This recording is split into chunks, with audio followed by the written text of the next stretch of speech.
me acompañen en Segunda de Pedro, capítulo 1, estaremos considerando el versículo 19 en adelante. Gloria a Dios. Segunda de Pedro, capítulo 1, verso 19 en adelante. Amén. En esta ocasión queremos compartir esta enseñanza vía online porque ha habido una controversia en esta última semana respecto a los tiempos finales. Se ha estado hablando mucho de beneficios, de ciertas cosas que a veces es bueno aclarar. Así que la iglesia puede beneficiarse de esta enseñanza y aquellos que están a la distancia también, poderoso Jesús. Cuando usted lo encuentre, me responde un fuerte amén. Segunda de Pedro, capítulo 1, verso 19 en adelante. Amén. Amén. Amén. Dice la palabra a la gloria del Padre, del Hijo y del Espíritu Santo. Amén. Así tenemos la palabra profética más segura, a la cual ustedes hacen bien en presentar atención, como una lámpara que brilla en el lugar oscuro, hasta que el día de la mañana esclarezca en sus corazones. Pero ante todo sepan esto, que ninguna profecía de la Escritura es de asunto de interpretación personal, pues ninguna profecía fue dada jamás por un acto de voluntad humana, sino que los hombres inspirados por el Espíritu Santo hablaron de parte de Dios. Y aquí donde me quiero enfatizar es que tenemos la palabra profética más segura, la cual la hacemos bien estar atentos. Su asiento. Y en esta ocasión quiero hablar de pautas para interpretar la profecía. Y cuando hablamos de la profecía, voy a estar haciendo referencia a lo que es la profecía bíblica, lo que solemos llamar como la escatología o la doctrina de los últimos tiempos. Y en esta ocasión le voy a dar una guía de 7 puntos para que usted pueda interpretar la profecía sin tener que recurrir a la astrología, a otros medios que tristemente se están dando días, se están viendo como populares. Quizás en años atrás no era tan común que la gente recurriera a estos medios porque no había tanto acceso. Pero hoy, por medio de la internet y un sinnúmero de tecnología avanzada que tenemos, poseemos, hoy día pues la gente recurre a los medios cibernéticos, internet, la red, etc. Y cualquier información, a la física, para la escritura, la suelen enseñar como si fuera veraz. Así que hay mucha confusión en cuanto a profecía y quisiera intentar darle una guía en 7 puntos de cómo debemos interpretar la profecía bíblica. Y voy a iniciar, de manera más ayudando, con el primer punto. El primer punto es reconozca sus supuestos escatológicos. ¿Qué significa eso? Que debemos reconocer la manera, la estructura en que nosotros hacemos escatología o entendemos la profecía. Me voy a explicar. Usted va a ver que en cada punto abajo va a haber varias letrecitas pequeñas. Usted se va a enfocar en el punto, en la letra grande, y en lo pequeño yo le voy a dar una definición propia y le voy a explicar un poco. Pero cuando hablamos de reconocer los supuestos, un supuesto es algo que es verdadero, que tiende a ser cierto. Puede haber un margen de error, pero nosotros creemos que eso es lo correcto. Y en nuestro caso, cuando usted va al mundo evangélico, acordémonos de lo siguiente: la iglesia es global. Quizá usted piensa que la iglesia solamente existe en el contexto pentecostal, pero la iglesia es global. ¿Qué significa esto? Que está a lo largo del mundo. Y hay diferentes denominaciones cristianas. Y aunque usted no lo crea así, pero no todo el mundo piensa igual. Hay diversidad en el pensamiento. Así que hay unos supuestos o algunos puntos principales que nosotros solemos decir o afirmar, y estos puntos nos van a ir llevando a lo que sería una escatología bíblica. Por ejemplo, en la parte de abajo usted ve que dice premilenialismo de la dispensación. Pues nosotros, en nuestra escatología, en nuestra forma de presentar los últimos tiempos, creemos que la Biblia presenta un futuro, digamos un reino futuro, donde Dios literalmente va a reinar junto con las naciones que Él va a separar. Y entre esas naciones podemos hablar de Jerusalén, con la capital, y naciones vecinas que van a adorar al rey. Y ese reino tiene una duración de 1000 años y luego se prolonga por una eternidad. Es decir, esos 1000 años funcionan como un tipo de prólogo. Así que cuando hablamos del premilenialismo, hablamos de un reino que se va a dar cuando Jesucristo venga por segunda vez. Y aquí usted puede ver el énfasis dispensacional. Y estos puntos que les estoy mencionando, quizás para que no sean nuevos, porque no se enseña manualmente en la iglesia. A veces por no aprender esta tecnología, a veces los seminarios, los libros, las leyes, etc. Pero con esto usted va a tener cierta estructura, y es importante, porque a la hora de estudiar, digamos, la profecía, si usted no tiene nada de esto, pues se le va a hacer un poco más difícil de entender. Ahora, si nosotros entendemos que hay un reino literal, y ese reino se va a dar con la segunda venida, pues de alguna otra manera estamos abrazando lo que es un premilenialismo. Ahora, ¿por qué usted ve ese término dispensacional? Porque creemos que en ese reino hay un futuro para Israel. Eso es algo bien distintivo de los evangélicos. No todas las denominaciones cristianas creen que Israel tiene un papel en la profecía. Algunas creen que la iglesia ha reemplazado a Israel, que Israel ha quedado fuera del mapa de la profecía. O algunos creen que Jesús es el verdadero Israel, por lo tanto, toda la profecía se cumple en eso, y Israel, digamos que quedó en el pasado. Fue un agente, fue eso que utilizó, pero ya no es relevante en el futuro. Y nosotros no nos apegamos a esa categoría. En el premilenialismo internacional creemos que Israel tiene un papel en la profecía. Y en paréntesis le puse progresivo, porque es una variante del sistema. No voy a tocar ese punto, pero hay un premilenialismo internacional con un énfasis en lo que será progresivo. Ahora, también creemos en un rapto pretribulacional. Y quizás ese término sí sea un poco más común. Por ejemplo, el de habla, que fue el predicador más popular en este mensaje, él utilizaba mucho este término, el rapto de la iglesia. Y en el día de hoy ha sido un conflicto que creo que es algo bien, no tiene a veces sentido debatir esto, pero algunas personas pues creen que el rapto es una doctrina bíblica. Y a veces el argumento principal es que el rapto es un término que significa secuestro, pero simplemente significaría secuestro si usted va a la Real Academia Española. Pero hay que entender lo siguiente: la Real Academia Española, que es el diccionario principal, cuando usted va a buscar un término en su lenguaje, en este caso en español, define el término pero del presente. Pero el rapto tiene un origen bíblico. Y en el caso del rapto, que es la palabra latina rapio, era la misma palabra griega que aparece en la escritura, en el idioma original, que significa, o mejor dicho, se traducía como harpazo. Y de esa palabra harpazo, del latín sale el rapio, del rapio al castellano sale el rapto, y el rapto significa lo mismo, arrebatado. Pero de momento la Real Academia Española pues utilizóse la palabra rapto como secuestro. Pero la Biblia no le da esa connotación, porque al final el rapto es un secuestro. El rapto es un levantamiento de la iglesia, de los santos, es una arma. Así que están utilizando un término que quizás para algunos parece confuso, pero en el marco bíblico, el rapto significa arrebatamiento, es lo mismo. Y de hecho, arrebatamiento tampoco aparece. Es una palabra técnica, parece arrebatar. Ahora, lo interesante es que creemos un rapto previo a la tribulación. De ahí surge el término pretribulacional. ¿Qué significa eso? Que nuestra esperanza, o parte de nuestra esperanza, es que creemos que Jesús viene, pero su venida será, digamos, repentina con la iglesia, y luego comenzará un periodo de tribulación de 7 años aproximadamente. Y en ese periodo Dios va a seguir trabajando con la humanidad. Dios va a trabajar con Israel, con la nación. Pero la iglesia, digamos que ha subido, ha sido arrebatada. Eso sería un rapto pretribulacional. Y dentro de ese esquema de un rapto pretribulacional, pues uno puede acomodar un poco el panorama. Ahora, si usted, digamos, que ve la profecía de esta manera, pues ya usted va a tener una estructura de cómo interpretar. Pero supongamos que usted no es premilenialista, pues usted va entonces a interpretar de manera diferente. Y por ejemplo, los que no son premilenialistas, pues sería lo contrario, amilenialista. Y de hecho, ¿qué significa milenialista? La A es un prefijo que significa sin milenio, al igual que el término ateo, de simio. Pues básicamente, amilenialismo es que no hay milenio. Es una postura que la creen muchos calvinistas, muchas iglesias reformadas, entre otras denominaciones. Pero nosotros somos premilenialistas. Y la iglesia pentecostal, en su estándar de fe, lo que predomina es eso, específicamente, digamos, hablar de Dios, en su estructura de doctrinas principales, se apegan al premilenialismo. Así que la iglesia pentecostal, digamos que eso es lo que predomina. Y creemos que es lo más bíblico. De hecho, Apocalipsis 20 presenta un caso sólido para un reinado de 1000 años.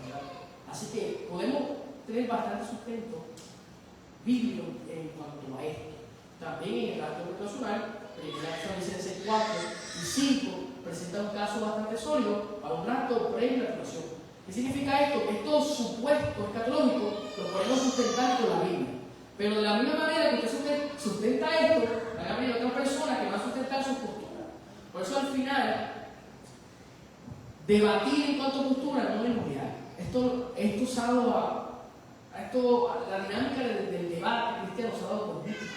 A veces no ha llegado a nada, a veces sí, ha tenido diálogos fructíferos, pero al final usted tiene que entender que se mantiene. Esa esperanza es como vive, Él viene. Pero nosotros creemos que Él viene, pero primero viene de manera, digamos, repentina, antes de la tribulación. Y luego, primero viene con sus santos y luego viene con los santos. Primero es un arrebatamiento y luego un arrebatamiento que es un levantamiento, luego Él viene con sus santos, un descenso, una revelación que se manifiesta. Creemos que su venida es así. Algunos dicen que la venida es por fase, es un evento extendido, inicia con el rapto y finaliza con una revelación, una manifestación gloriosa. Así que lo primero sería, para que la profecía, reconocer a quién nosotros nos apegamos. Eso es lo más básico. Si usted entiende eso, pues ya usted va viendo cómo la escatología va fluyendo. Ahora, número 2. Vamos a ver el segundo punto. Interpretar las profecías contextualmente. Y aquí es cuando la mayoría, hermanos, falla. Por eso es que hay muchos escatólogos de Facebook, muchos profetas, porque este segundo punto, quizás que el primero tiene una base. Saben que hay un rato antes de la tribulación, saben que hay un milenio, hay un reino literal de Cristo, el medio de la Santa Venida. Quizás tiene una base de esto. Pero en el segundo punto ya se requiere ser cuidadoso con esto. Quizás en el primer punto usted tiene la estructura y usted la aprende y ya. Y tú puedes decir, mira, yo me apego ante la tribulación porque te lo enseñaron, porque lo escuchaste. Pero ya en el segundo punto, interpretar la profecía de manera contextualmente requiere un estudio serio. Y ahí es donde muchos cristianos fallan a la hora de estudiar la Biblia. Porque no es lo mismo leer la Biblia que estudiarla. Son dos cosas que se deben hacer. La Biblia de manera devocional, no le habla, no le ministra, pero el estudio de la Biblia tiene un beneficio, tanto para usted como para los oyentes. Y cuando usted decide estudiar la Biblia, usted sabe que usted puede ser de edificación o lo contrario. Si usted la estudia, digamos, por el mundo, por la gloria, para edificar. Pero si usted la estudia para el cuerpo de Cristo, va a tener un beneficio, va a tener un fruto. Ahora, interpretar la profecía de manera contextualmente es un asunto serio porque debemos el contexto inmediato. Es lo primero que usted hace cuando usted va a la Biblia. Usted quiere entender un texto, usted no va a un comentario, eso está bien igual. Pero antes que todo, usted se va a mantener en el mismo texto. Usted quiere interpretar un texto, usted va a ver las palabras del texto, usted va a ver que viene antes del texto, los versículos antes, los versículos después. Eso es contexto inmediato. Centrarse en el contexto, lo que viene antes, lo que viene después, las palabras que se están utilizando, el contorno que está subiendo ese texto. Y ahí está entrando lo que se después el contexto histórico. Y por último entra lo que es el contexto canónico. ¿Y qué es canónico? Es que usted se va a mantener dentro de los 66 libros de la Biblia. Cuando usted vaya a la profecía, usted al final, si no entiende algo, no va a recurrir al Corán para interpretar la profecía. Usted no va a recurrir digamos, es exitoso, pero usted no va a recurrir al periódico Nuevo Día para interpretar una profecía. Usted no va a recurrir a una película de profecía para interpretar la profecía. Al final, la profecía se interpreta de manera canónica, dentro del canon. Ahí está el contexto, ahí que se entiende. Pero en la mayoría de los casos, el contexto inmediato arroja luz de cómo se va dando la profecía. Y le voy a dar un caso bien. Es algo, no es tan simple hasta cierto punto, pero se puede entender. El sermón de los olivos, Mateo 24, Marcos 13 y Lucas 21. Y podemos decir que el 24, porque Mateo 24 se entiende hasta el 25. Ahora, en ese sermón de los olivos, muy real, la mayoría de las personas cuando lo van a interpretar, no van al contexto inmediato. Por eso ustedes ven, me da risa, porque en una ocasión yo estaba en la universidad, fui a ordenar una pizza por ahí, y escuchaba a los pizzeros que estaban trabajando en la guagua, hablando de Mateo 24, y no era cristiano. Y decían, mira, la profecía está pasando en los terremotos, y hablaron de la profecía. Pero estaban viendo todo el contexto. Estaban haciendo más caso a la profecía, a la señal que se ve en ese contexto, que a la idea principal del contexto. Recuérdense que este segundo punto es interpretar la profecía contextualmente. Cuando usted interpreta la profecía contextualmente, usted no pierde el contexto. Por ejemplo, le voy a decir, utilizando el usted va a ver que en el capítulo 23 Jesús habla de un juicio que venía sobre Israel. ¿Por qué ese juicio? Porque Jesús vino principalmente a la casa de Israel. En Juan 11, porque va a venir algo distinto, dice que Jesús vino a los suyos y los suyos no la recibieron. Y usted va a ver en muchos casos que Jesús se limita literalmente a la casa de Israel. Su ministerio principalmente era para la casa de Israel. Pero Israel se resiste. Y Jesús utiliza esa analogía de que él quiso juntar a Israel con la familia de los judíos, pero Israel que hizo se resistió. Por lo tanto, Jesús dice que la casa va a quedar desolada, no juicio. O sea, ya Jesús en el capítulo 23 está anunciando el juicio. Y cuando vamos al 24, Jesús va a explicar cuál es el juicio. Eso es el contexto inmediato. Entonces, para el 24, tiene que ir al 23. Y para el 25, tiene que ir al 24. O sea, ese es el contexto inmediato. Y a la misma vez va a ir el contexto histórico. ¿Qué va a pasar en el contexto histórico? Bueno, venía un juicio. ¿Cuál era el juicio? Cuando se va a desarrollar este capítulo, los primeros versos dicen que los discípulos estaban viendo el templo. Y lo ven con asombro. ¿Por qué con asombro? Porque estamos hablando del segundo templo. El segundo templo. El primer templo que lo creó Salomón era un templo que tenía una gloria increíble. Pero este segundo era diferente. Porque tenía hasta cierto punto cosas distintas que parecían ser quizás traían más riqueza, más gloria, o era un poco más grande, porque se extendió un poco el terreno. Y Herodes tuvo cierta alianza con el imperio que logró que ese templo fuera más lindo. Así que cuando la gente iba al templo, se asombraban, porque había hasta de facto cosas que no había en el primer templo. Y cuando los discípulos ven ese primer templo asombrado, Jesucristo le dice, y ahí comienza a dar la profecía que está en el capítulo 23, que no iba a quedar piedra sobre piedra. O sea, había un juicio para el templo. Y acuérdense que años antes, específicamente en el año 586 a.C., Nabucodonosor había destruido el primer templo. Miren esto. Y así usted va leyendo las profecías, Jeremías específicamente anunció que esa destrucción del templo, aún Habacuc habló de cómo los enemigos del norte, los caldeos invadían, habló que eso sería como un presagio del Señor, como un juicio, Dios derramando un juicio para luego, que ya lo dice, que sigue en Lamentaciones, restaurar. O sea, la destrucción del primer templo era una intervención de Dios, de juicio, para que el pueblo despertara y entendiera que Dios lo estaba visitando, que Dios quería restaurarlo, que no quería que viviera en idolatría, etc. Así que básicamente lo mismo que ocurrió en ese periodo de Jeremías iba a venir un juicio similar. Cuando los discípulos se le preguntaron a Jesús acerca del templo, sobre esa concentración, y los discípulos obviamente se asustaron. ¿Por qué se asustaron? Porque se supone que si Jesús es el Mesías, y vamos a entrar con el contexto del Evangelio, Jesús le había dicho a sus discípulos que era el Mesías. Pedro habló la relación del Padre, dijo, Jesús es Cristo. Ya Jesucristo le había revelado básicamente su plan, que iba a morir, iba a resucitar. Ya los discípulos sabían que Jesús era el Mesías. Pero ahora Jesús está diciendo que hay una destrucción. Entonces se turbaron. Porque si el Mesías viene, ¿cómo que va a destruir el templo? Si el Mesías viene, tiene que reinar en el templo. Si el Mesías viene, tiene que traer una paz.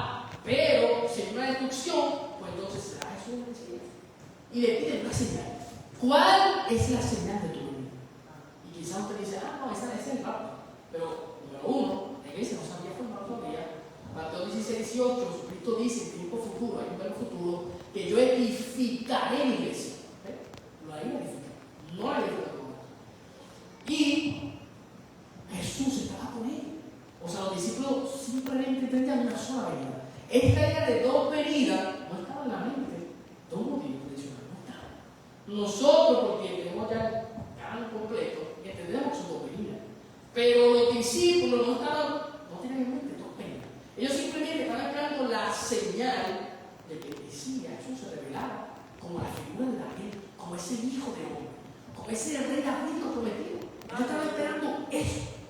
Y Jesús les dice, mira, antes de hablar de la señal de un hombre, le dice, vendrá esto. Y comienza a hablarle de un sinnúmero de cosas, del versículo 4 en adelante, que caen dentro de la categoría del principio de orden. Por ejemplo, Jesús menciona, que es lo primero que dice, que vendrá muchos engañadores. Y por ahí sigue diciendo que habrá que se levantará nación contra nación, que habrá peste, enfermedades y terremotos. Y luego dice, todo esto será principio de dolores. En el versículo 8. Ahora, miren esto que es interesante. Jesús le está diciendo que esos signos que van a ocurrir estaban asociados de alguna otra manera con el templo, la destrucción del templo. Porque los discípulos quieren saber cuándo viene la destrucción del templo y cuándo el Mesías va a revelar. Ahora, viendo este contexto, Jesús le dice que será principio de Dios. Pero el texto no termina ahí. Eso sigue avanzando. Cuando usted va leyendo el texto completo, esos principios de dolores al final, que será ese final, es que se va a aparecer en las nubes la señal del Hijo del Hombre. O sea, los principios de dolores tienen un desenlace final. Y es que va a llegar el alumbramiento, que es la revelación del Mesías. ¿Cuándo el Mesías se va a dar a conocer? Cuando aparezca la nube, que era lo que los discípulos quieren saber. Ahora, recuérdense que si usted sigue la analogía, los principios de dolores, cuando la mujer va a dar de parto, primero inicia un proceso de parto que va acompañado de cierta, o sea, conocemos como principios de dolores, que son las contracciones. Ahora, esto es lo que yo te recientemente. Cuando usted está en ese proceso, a usted se le olvida, si usted está enfocado en el hijo, en el bebé, en esa criatura que está oculta en el vientre, si usted está enfocado en eso, usted se le olvida la contracción. Mi esposa estuvo desde las 9 de la mañana hasta las 11:50 en un proceso de parto y yo estuve mirando los monitores. En esos monitores estaba el pulso del bebé y estaba la contracción. El del bebé era rojo, la contracción era verde. Yo estuve por un tiempo, como que por una hora mirando. Y a veces las contracciones subían bastante. Yo le preguntaba a mi esposa, ¿tú lo sientes? Decía, no, yo no lo siento. Y bueno, algo está haciendo el efecto, porque era un parto inclusive. Pero yo no sentía mucho dolor. Y yo estuve casi 2 horas en ese son de mirar. Hasta que al final yo me decía, ya me estaba poniendo ansioso. Y yo, ya en las últimas horas, dejé de mirar el monitor y me enfoqué en las piernas. Y el proceso fue diferente. Porque la expectativa mía ya no era tanto de prestar atención a ese monitor, al proceso, para ver cuándo venía, sino que yo estaba ya esperando en cualquier momento. Y en ese proceso de parto, cada vez se fue haciendo más doloroso. A medida que el bebé se iba acercando, pues ya no tenía más el proceso. ¿Y qué ocurrió? El bebé, a los 50, nació. El bebé que estaba ahí, mira, oculto en la barriga, que nunca lo habíamos visto, se reveló al mundo. Pero primero lo hizo como un proceso de parto. Así inició. Y estas señales que usted está viendo, Mateo la está ligando como tal a lo que es la segunda venida de Cristo. ¿Y por qué les digo esto? Porque a la hora de interpretar las profecías, nosotros no recurrimos a la señal, a los principios de dolores, para saber cuándo se está Cristo. Porque al final los principios de dolores están ligados al alumbramiento, a la revelación del Mesías. Así que esto es un asunto importante para comenzar por ahí. Nosotros no somos, en inglés dicen prophecy wire, estamos descubriendo con exactitud por ser católicos, no somos así. Y si usted tiene dudas, léase a Pablo. Pablo, desde que tiene conciencia cristiana, decía: yo estoy esperando al Señor, seremos arrebatados, nosotros seremos transformados, los que estemos vivos, nosotros. Pablo se incluía siempre como parte de la relación de Pablo. Y pasaron, han transcurrido casi 2000 años, pero todavía Cristo no ha llegado. ¿Qué significa eso? Que al final, el día y la hora, no se va a saber. Por eso la señal que usted está viendo no puede determinar cuál es el Señor, sino que esas señales, y ahorita le voy a pedir un poco de todo, esas señales pueden dar cierta luz de cuál cerca está la revelación del Mesías. Y así usted se pone atento a las señales, porque a veces leemos Mateo, pero tenemos los principios de dolores. Pero si usted va leyendo en el versículo 15, habla de una dominación desoladora. Y eso no ocurre. De hecho, no hay templo hoy día. Esos principios de dolores se siguen dando hasta que en el momento llega la abominación. Y en esa abominación, la Biblia habla de una gran tribulación que nunca ocurre. ¿Qué le estoy diciendo con esto? Que todo este proceso de parto, esa gran tribulación, es un día que la Biblia ha denominado como el día del Señor. Cuando llegue Cristo por su iglesia, inicia el Señor. Y ahí comienza todo el proceso de parto, será la operación desoladora, ahí será la mitad de la tribulación, comienza lo que es la gran tribulación, los últimos años, los últimos juicios, y al final de esa gran tribulación aparece la señal, que era lo que los discípulos estaban buscando. Los discípulos quieren saber la señal de la parucía. No en plural, no señales de su venida, la señal. Y usted va al texto, Mateo 24, versículo 29, versículo 30, 31, y la señal es, el Hijo del Hombre se va a manifestar en la nube. Esa figura del Hijo del Hombre en la nube es la misma figura de Daniel capítulo 7. Daniel capítulo 7 presenta a un Hijo de Hombre en la nube, recibiendo el reino del Padre para reinar, derrotar la bestia, la cuarta bestia, que es Roma, al pueblo de la cuarta bestia, que es el anticristo.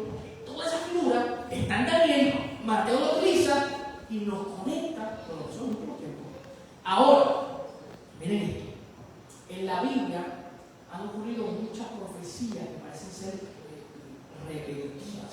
Y por eso a veces hay confusión en cuanto a la profecía. Y ahora vamos a entrar para el tercer punto. Y ahorita voy a encajar esto que les digo ahora, dejar con uno de los puntos. Así que vamos para el tercer punto. Observe la gama de los géneros proféticos. Y les invito a que vayan a Números capítulo 12. La profecía tiene género. Y la Biblia, de hecho, tiene género. Género profético, poético. Hay un sinnúmero de géneros por cual de la Biblia. Género narrativa, género analítico, género profético. Pero aún dentro de estos géneros, el género profético tiene una gama también de género. Hay formas que se desarrollan sobre el género profético. Y vemos un caso similar en Números, para que usted tenga en mente.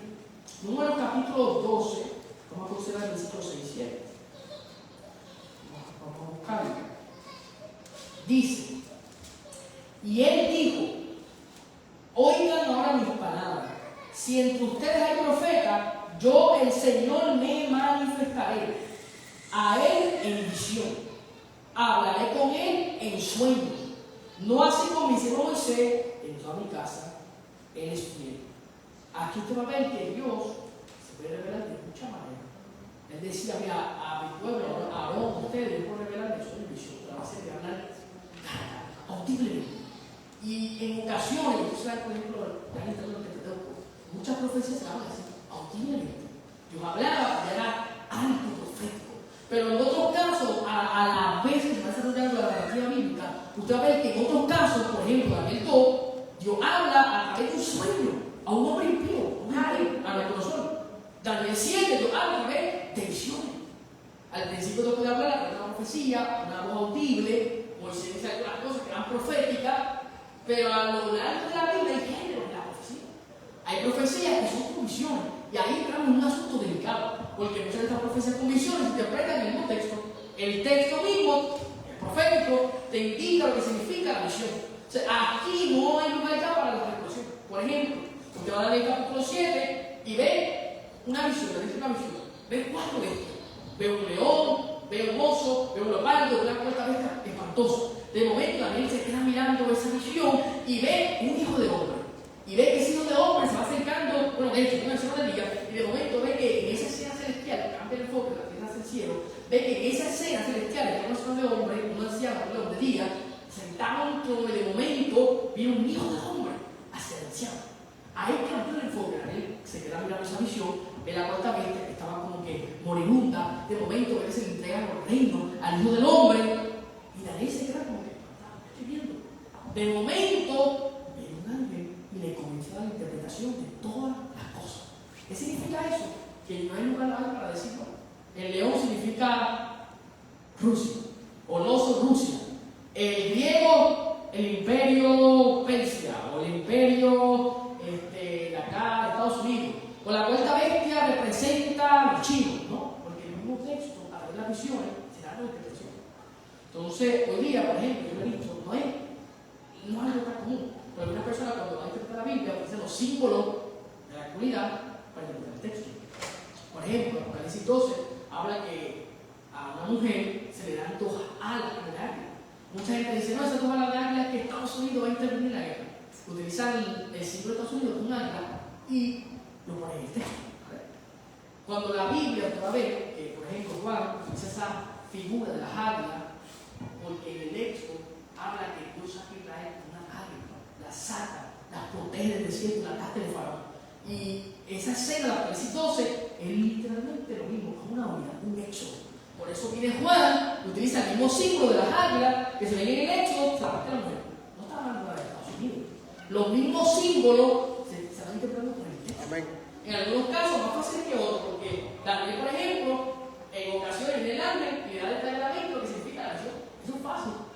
Y con todo eso se complica, pero en muchos casos no. En Apocalipsis hay muchos símbolos que la Biblia dice, mira, las 7 iglesias son, los 7 candeleros son 7 iglesias. Los 7 ángeles son los pastores, por así decirlo. Te explica. Las 7 estrellas no son 7 ángeles.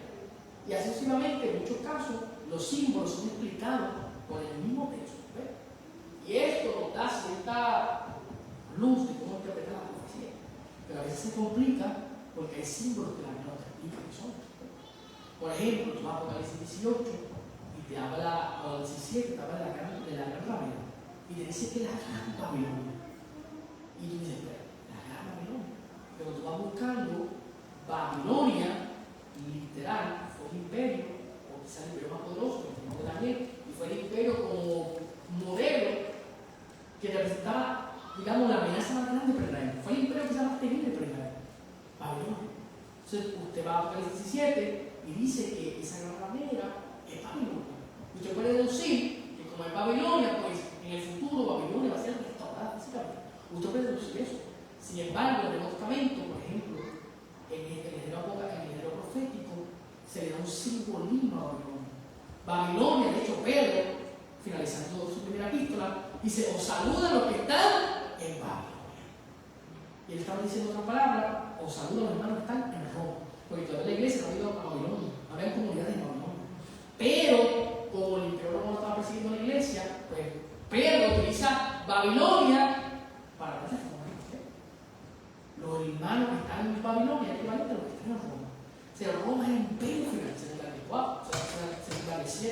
Usted está viendo ya que Babilonia tiene un significado más profundo que un territorio. Pero para usted ver esto, tiene que rastrear todos los símbolos de la Biblia. ¿Dónde sale Babilonia por primera vez? Génesis capítulo 12. Y Babilonia es una rebelión en contra de Dios. O sea, ya el signo o el símbolo de Babilonia representa más que una ciudad. Representa confusión, rebelión. Por eso Babilonia es el enemigo, o uno de los enemigos principales, de la ciudad de Dios, de la nueva Jerusalén, de los santos, de los enemigos. De hecho, la boda del Cordero inicia, como dice 19, inicia con un canto diciendo, ¡ay, cayó la gran Babilonia! Porque era el enemigo principal de los santos. Se convirtió en guardia de demonio. O sea, quizás en ese texto, posiblemente, en ese texto profético, Babilonia no significa literalmente Babilonia. Ahí sería Roma o una combinación de los imperios. O sea, por eso es que es difícil a veces interpretar lo profético, porque los símbolos se interpretan fácil, a veces no. Entonces hay que observar la gran velocidad en los géneros proféticos. Ahora, vamos para el cuarto punto. Algunas profecías pueden ser misteriosas. Se necesita más revelación para entender. ¿Qué significa esto? Que hay profecías que usted no lo va a entender así de simple. Son hasta cierto punto misteriosas. ¿Y por qué le digo esto? Un caso. Cuando yo comencé a estudiar escatología, yo recuerdo haber oído personas que decían o afirmaban que conocían que iba a ser el anticristo. Algunos de ellos tenían la audacia de decir que iba a ser Juan Pablo II, que iba a resucitar. Algunos decían que el anticristo iba a ser Felipe VI, un rey español. Entonces, cuando te viene a ver, la Biblia no te dice que es el anticristo, no es necesario. Ahora, hay un misterio de este personaje, porque es un hombre de iniquidad, de pecado. O sea, lo importante no es quién es o cómo va a surgir, digamos, todos los detalles de su surgimiento. Lo que sabemos es que viene de parte del diablo, lo que sabemos es que tiene un tiempo controlado por Dios, y aunque va a oprimir a los santos, va a vencer a muchos de ellos, al final ya hay una sentencia sobre el anticristo de los imperios. ¿Sabe? Los detalles más importantes están claros, que el anticristo se vencido. Pero hay otros detalles que no se saben a ciencia cierta. Por ejemplo, ¿de dónde viene el anticristo? Algunos dicen que viene de la tribu de Dan, una profecía. Pero no sabemos que ese anticristo es una profecía que será Génesis 42:29 a los 12 hijos de Israel, si literalmente aplica el anticristo. Porque en una ocasión, la profecía que se le da a Adán es que ellos iban a juzgar, iban a ser una tribu, iban a gobernar. Y en jueces, Dan gobernó a través de Sansón. O sea, Sansón se convirtió en el juez. De Dan, en Sansón, hubo un gobernador. Esa tribu fue libre. O O sea, de alguna otra manera puede ser que la profecía se haya cumplido con Sansón, pero quizás tenga un cumplimiento futuro con el Anticristo. Así que quizás el Anticristo venga adelante, pero no se sabe. Alguien no dice que venga el Anticristo de Judá, que venga la profecía. Al final, esos puntos, quizás la Biblia sí puede decir, pero al final no debe ser el enfoque. Algunas personas se pierden en ese punto. Lo interesante es que hay que entender que necesitamos más revelación para entender.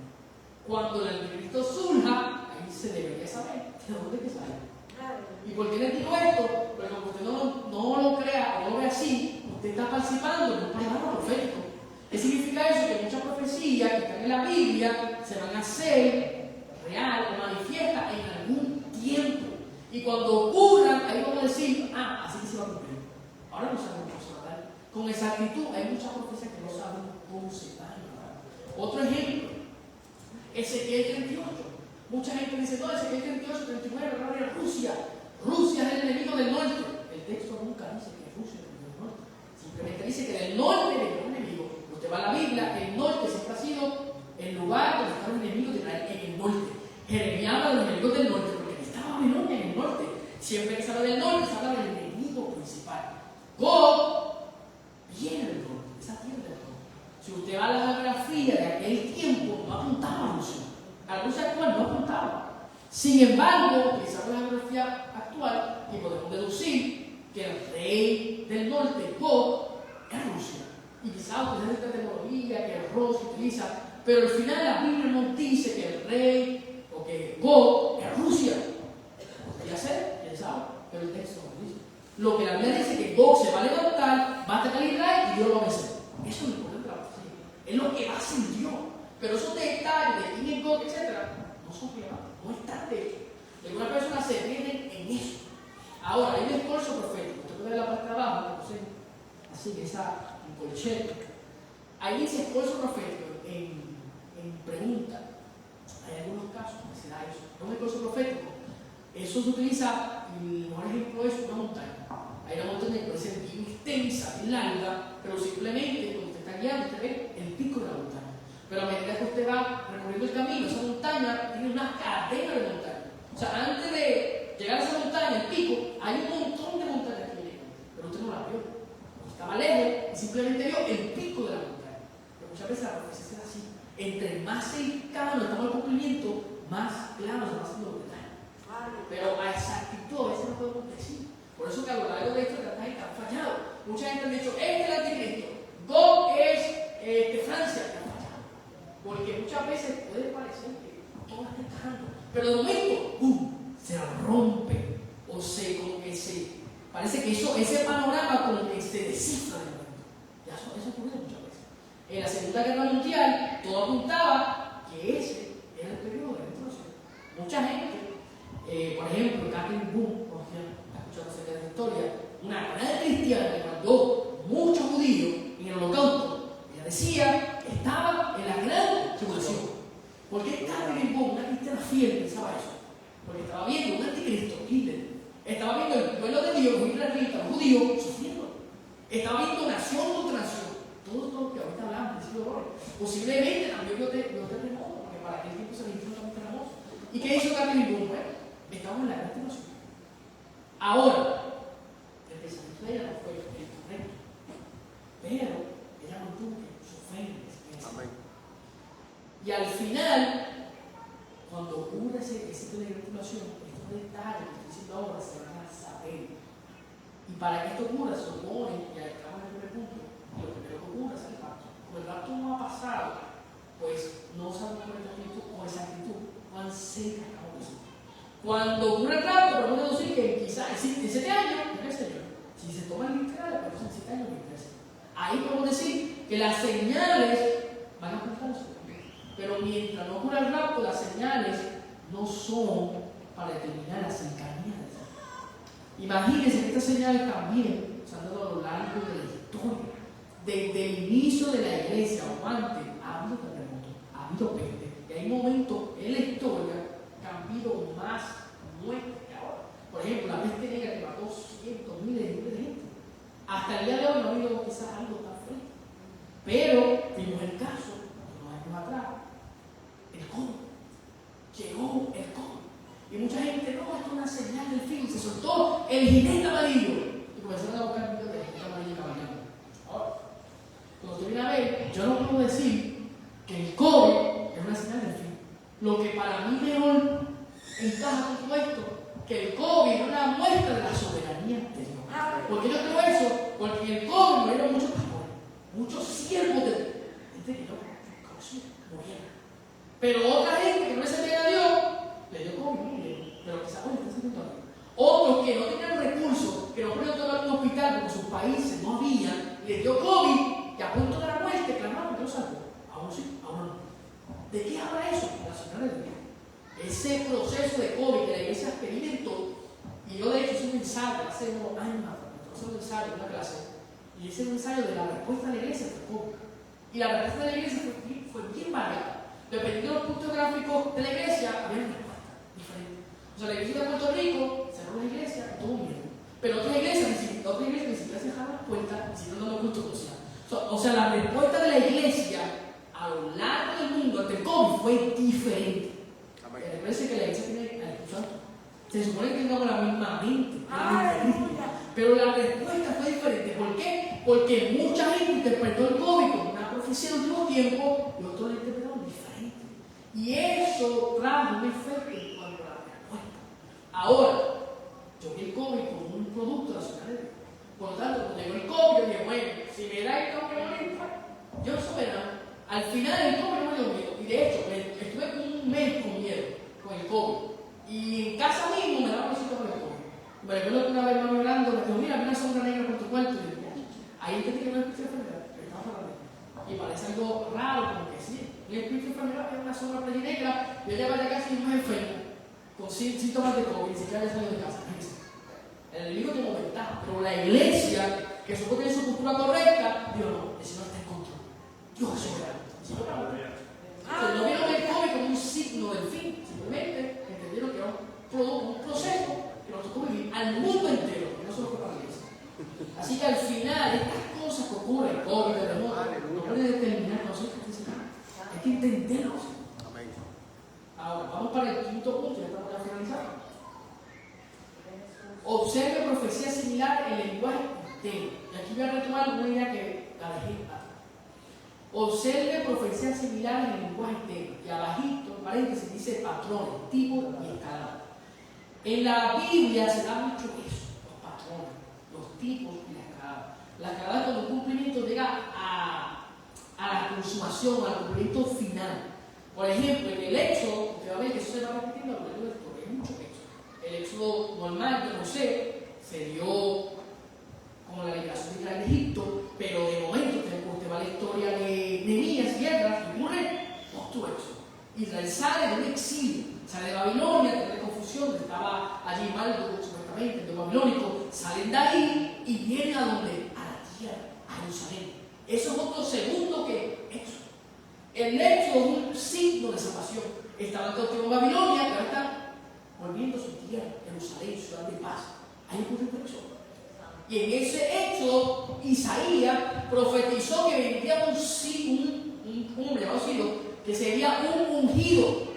O sea, el Éxodo se da gracias a un ungido. Y la palabra ungido en hebreo es Mesías.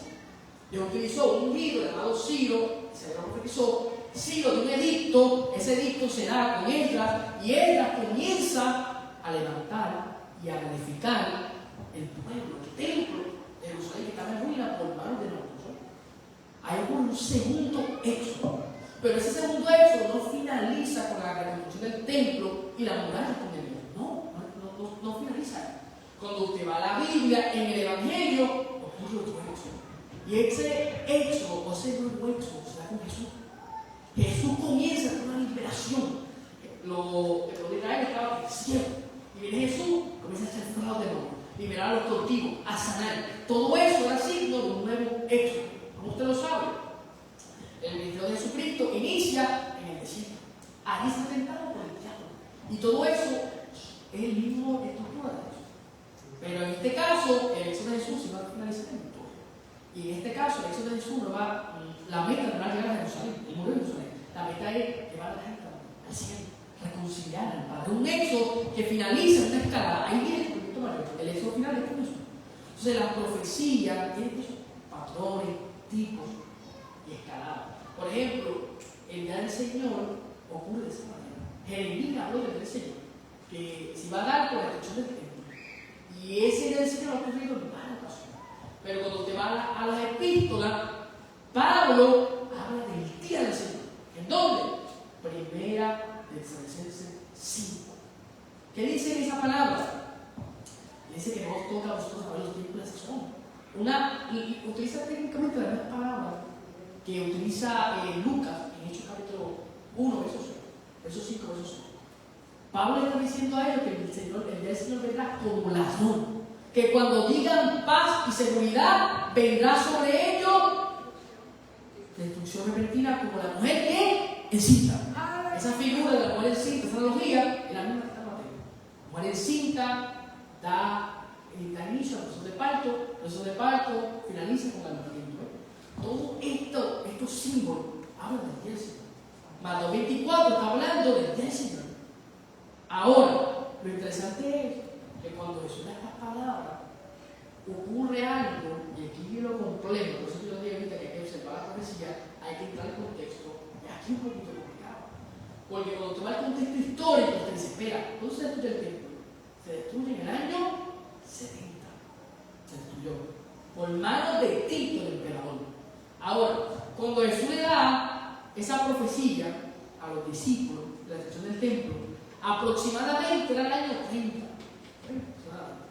O sea, del año 30 al 70, ¿cuántos años han transcurrido? 40. Una generación, según la Biblia, dura 40 años aproximadamente. En el Éxodo ocurrió una generación. Del desierto a la tierra prometida se levantó una generación. 40 años en el desierto. Los discípulos, Jesús le dice a los discípulos, no pasará esta generación hasta que todo esto acontezca. Los discípulos fueron testigos de una prefiguración, de un tipo de día del Señor, porque en el año 70 ocurrió una abominación. Lucas lo describe, Lucas 24. En el año 70 se destruye el templo. Recuérdense que en Jeremías el templo, la destrucción del templo, era también un signo de la venida del Señor. En Mateo 24, Lucas 21, Marcos 13, ocurre algo similar. Es una prefiguración, es un tipo, un patrón. Se destruye el templo, ¿y qué pasó en ese tiempo? La iglesia pensó que llegaba el Señor. Se destruyó el templo, llegó la abominación, el Señor viene en cualquier momento. ¿Qué ocurrió? No llegó el Señor. Simplemente esa destrucción funcionó como un tipo. En el año 70 fue un tipo de la ciudad, pero no se dio. ¿Por qué no se dio? Simple, porque no ocurrió el rapto. Para que ese patrón esté completado, tiene que ocurrir el rapto. Una vez que ocurre el rapto, ahí va a ocurrir todo exactamente como está en Mateo 24. Si usted quiere saber cómo va a ocurrir el fin, Mateo 24 lo describe exactamente. Pero para que ocurra el fin, usted tiene que levantar la iglesia, serán los principios de dolores sin interrumpirse, llegar a la oración desoladora, y la oración, la mitad, la tribulación, ya es así se va a dar. Ese es literalmente el programa profético. Pero para que se pueda terminar, como lo he descrito ahora, tiene que ocurrir el rapto. Mientras no ocurra el rapto, estamos a una expectativa. Porque ya en días anteriores, en el año 70, ocurrió que un tipo de rapto. Un tipo, o sea, del día del Señor. El templo. Estaban estos signos de guerra. Josefo dice que hubo una masacre de casi millones de personas murieron allí. Guerra con nación contra nación, todo eso está pasando. Y los que en aquel tiempo, en el 70, dijeron, llegó el día del Señor. Pero no llegó. De hecho, los de Tesalonicenses, eso fue antes del 70, dijeron, estamos en el día del Señor. Muchos cristianos pensaron que están en el Señor. Pero Pablo les aclaró, dijo, no, el día del Señor no va a llegar hasta que ocurra la apostasía y se revele el nombre del pecado. O sea, para que ese día del Señor se esté dando, tiene que haber una abominación, tiene que estar el anticristo, tiene que estar todos estos signos. Ahí se va a saber. Ahora, estos signos, como les he ido explicando, simplemente señalan la palabra verdadera, pero no determinan con esa. Así debería entenderse. Si usted lo entiende de esta manera, y vamos para el sexto punto, ya casi terminado. Si usted lo entiende de esta manera, yo creo que usted va a cumplir los objetivos de la iglesia. Porque la iglesia, antes de Jesucristo, hizo una instrucción. ¿Cuál fue la instrucción que Cristo le dio? Miren las señales y tengan para la venida. No. Amén. Le dijo, predicar el evangelio a toda eso fue luego de resucitar. Imagínense, resucita, está 40 días con sus discípulos y vienen los discípulos, quizás Pedro, imagínate, me preguntó, le dice Jesús, ¿y cuándo vas a retornar a Israel? Viene Jesús y dice lo mismo, pero no tratamos los impresores, que el Padre que nos la potestad. Ahí usted puede, le llega el versículo de Jesús ahora no sabe, solo el Padre, le llega ese versículo, si usted puede conectarlo, y de momento Jesús le dice, pero recibiréis poder cuando haya sobre vosotros el Espíritu Santo. Y me seréis testigos en dónde? Judea, Samaria, hasta los fines de la tierra. Jesucristo le vuelve a reafirmar lo que le dijo luego de la resurrección: predicar el Evangelio a toda la gente. De hecho, en el Sermón de los Olivos Jesús le dijo: cuando este Evangelio sea predicado a todo el mundo, llegará el fin. ¿Usted quiere saber cuándo Cristo viene literalmente? Cuando todo el mundo escucha el Evangelio. Gracias. Y en la gran tribulación van a haber 3 ángeles predicando el Evangelio. Van a haber 144.000 testigos. Van a haber 2 testigos en Jerusalén. O sea, en ese periodo se va a cumplir esa profecía. Hoy día podemos decir que se ha predicado a todo el mundo, pero de momento se predicó a todo el mundo y se murió esa generación. Y nació otra generación. Tiene que ser Y no ha predicado. escuchado el Evangelio. Así que si usted está hablando de esa profecía para que a Cristo, porque el rapto es inminente. No hay profecía de santidad. Ahora, lo más importante es la predicación. ¿Por qué la predicación? Porque según Pablo, ese es el ministerio de reconciliación. La predicación, el Evangelio, hace que la gente se reconcilie con Dios. Y la iglesia está para eso, una comunidad que salva a la gente, que clama, que reconcilia. Eso es la iglesia. La iglesia no está creada para ir a arrancar un rato y quitar la iglesia. La iglesia no fue creada para eso.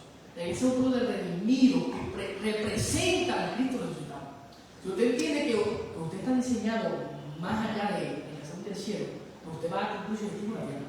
Pero si usted cree que la iglesia fue diseñada para el escape del infierno, el infierno fue hecho para los demonios, para los ángeles caídos, no para la iglesia. La iglesia tiene un destino final. Ese destino final es reinar con Jesucristo. Pero mientras que tengas la iglesia, eso fue lo que hicimos nosotros. Pero nos estamos desenfocando porque no entendemos la profecía. Si usted ve a la gente buscando las nubes, buscando todas estas cosas para decir cuánto está Cristo y se ve de Cristo, no importa la predicación. Pablo, y yo creo que no hubo nadie, quizás no hay nadie, quizás ya ve la fe más cerca, pero yo creo que más que Pablo, en cuanto a el examen de arrebatamiento, yo creo que nadie ha existido. Y cuando usted lee su epístola, lo que Pablo más enfatizaba era el Evangelio, al Cristo resucitado, al Cristo crucificado, al Cristo entronizado que estaba en los cielos, que había derramado el Espíritu. Pablo se encargó en todo su epístola de exaltar el Espíritu. Y Pablo, como buen predicador, antes de finalizar su ministerio, se encontraba en Roma y posiblemente llegó a España. Pablo quería alcanzar los confines de la tierra. Más que volver un rapto, Pablo quería llegar hasta la última. Y para aquel tiempo, lo último existente o descubierto era España. Si Pablo llegaba a España, él decía: llegué a los confines de la tierra, ya cumplí mi ministerio. Era lo más importante. No estaba pendiente de la señal. De hecho, en Romanos 13:11 dice: mira, ya es hora de levantarse del sueño. ¿Por qué? Porque la salvación está más cerca. Está más cerca. ¿Cuándo creímos? A medida que pasa el tiempo, estamos más cerca del rapto. Así simple. Por señales, no, estamos más cerca porque la Biblia dice: a medida que avanza el tiempo, estamos más cerca del calendario de Dios. Así es. Lo que determina cuándo se estamos es simplemente el avance, el panorama, cómo avanzamos. Ahora, finalizo con estos 2 puntos. Hay que observar lo que es la complejificación, que en inglés suena un poco más fácil, pero esto es observar cómo una profecía se vuelve compleja. Si usted va, por ejemplo, en el caso de los pactos, yo puse el país de los pactos, hay un pacto que es muy importante, que es el davídico, que se promete un rey. Y ese rey está conectado al pacto abrahámico, una simiente, que va a ser de Abraham, que va a ser una simiente salvadora, que de hecho tiene 16 también. Pero en el pacto davídico se dice que esa simiente va a ser rey. Y parece, cuando usted lee ese pacto davídico, que se da en 2 Samuel 7, en ese pacto davídico parece que esa simiente era Salomón. El rey, el heredero del trono, iba a ser Salomón. Pero no, luego de Salomón, una generación de reyes pasaron. Y llegamos hasta Jesucristo. Todo Jesucristo se cumple el pacto davídico. De manera innatural, porque le falta un pequeño. O sea que las profecías a veces vuelven complejas. complejas, porque hay un sinnúmero de cosas que se van dando. Esa profecía del pacto bíblico aparentemente apuntaba a Salomón, que era el hijo de David, porque eso es lo que le dice Dios a David, que viene un hijo que va a heredar el trono, pero el hijo no es Salomón. ¿Quién era el hijo? El Mesías, el hijo de David. Hijo de David después de más de 500 años. Eso es lo complejo. Ahora, esa complejificación nos dice que Dios está en control del panorama, que todas las profecías no están, digamos, al aire. Todas las profecías que están dando, porque Dios está en control. Todo lo que está en profético es porque Dios está armando un tipo de rompecabezas, un mosaico. Y al final Dios mismo sabe dónde va cada pieza con nosotros. Si usted intenta de poner cada pieza en el rompecabezas, que se confunde, porque usted no es el esclavo del rompecabezas. Es casi imposible armar un rompecabezas de 5.000 piezas sin ponerle una. Pero Dios lo puede hacer. Él creó eso. Él creó todo el panorama. Así que las profecías son complejas. Y por último, tenemos que saber distinguir entre profecía e interpretación. Por eso, al final, en paréntesis puse, sea humilde a la hora de interpretar la profecía. ¿Qué significa esto? Que aunque yo pueda decir esto dice la Biblia, me puedo fallar. Hay un margen de error que yo puedo tener. Por eso cuando doy clase, y yo, gracias a Dios, yo voy dando clases, siempre digo a mis estudiantes, lo que yo les diga, o yo les digo, analícelo, busquen otra persona. Al final yo no soy infalible. No fallar, quizás les he enseñado algo que no esté bien, quizás más tarde hasta lo reforcé y lo expliqué mal antes, pero lo repito mal. Yo no soy infalible. Porque yo lo estoy enseñando ahora, porque lo he aprendido así, pero al final yo reconozco que la profecía más central de la Biblia y humanamente, como este libro espíritu humano, al final no puede interpretar mal algunas cosas.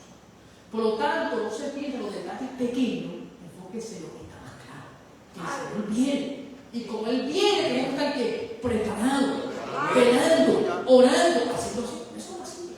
No se enfoque tanto en la luna, que si viene por acá, que si viene por acá, que si viene pasa por el lado, que allá, enfóquese en el Señor viene. Y cuando Él venga, Él les va a buscar primeramente una iglesia que esté trabajando. Una iglesia que haya escondido los talentos. Una iglesia que haya multiplicado lo que lo dio. Por eso, si usted tiene la profecía, nos esforzaremos por interpretarla bien, pero esta interpretación al final es para comunicar correctamente el Evangelio. Cristo salva, Cristo sana, Cristo bautiza en el Espíritu Santo y Cristo viene. Predicarle el Evangelio. No se complique tanto, simplifíquese y predique hermano a Cristo. Y este Cristo, crucificado, resucitado, ascendió al cielo, cumple escatológico, dio el Espíritu, formó un pueblo, y ese pueblo que Él formó, Él lo viene a buscar. Y cuando lo venga a buscar, vendrá con la verdad para siempre, por los siglos de los siglos. Amén. Ese es un programa profético que yo puedo dar en esta noche. Así que ya lo vamos a ver puestos sobre nuestros pies. Y intentemos, hermano, de recurrir la profecía bíblica antes de cualquier amén.